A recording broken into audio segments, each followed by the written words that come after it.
strong.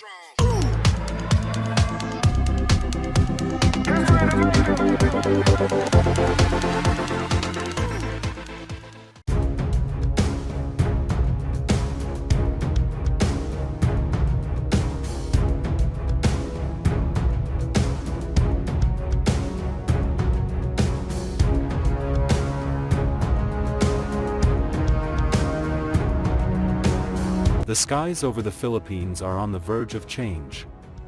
Two advanced fighter jets are now locked in a battle to become the new guardian of our airspace. The contenders, America's legendary F-16V Viper, and South Korea's rising star, the KF-21 Boracay. The question is, which will take the lead in shaping the future of the Philippine Air Force? The Philippine government has entered Horizon 3 of the Armed Forces of the Philippines, AFP, modernization program. This stage is one of the most critical in recent years, focusing on the acquisition of new multi-role fighter jets for the Philippine Air Force, PAF.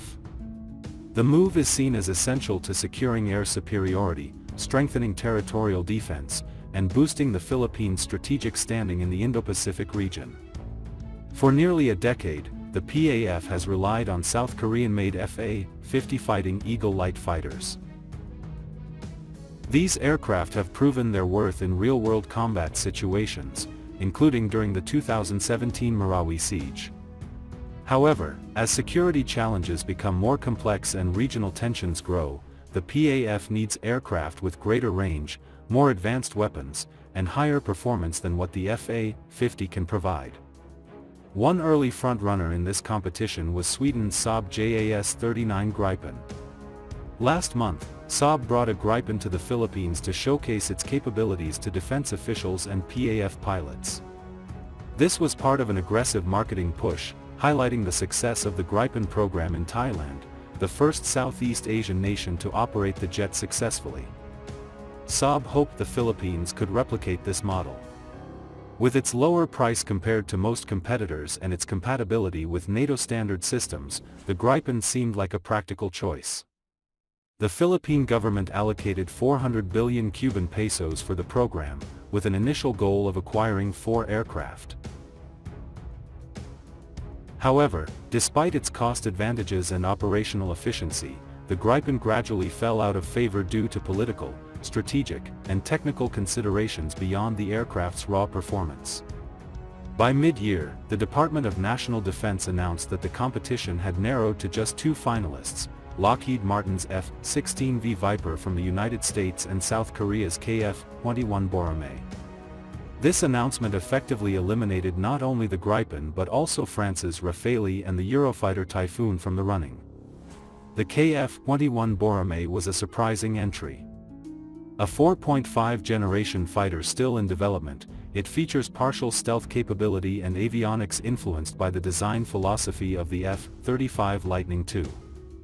South Korean defense firm KAI offered the Philippines 10 units at roughly $62 million each, starting with an initial delivery of 4 units.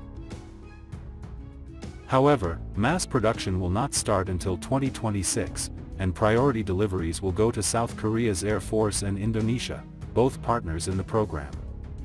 Meanwhile, the F-16V Viper represents the latest evolution of a proven fighter line that has been in service since the late 1970s.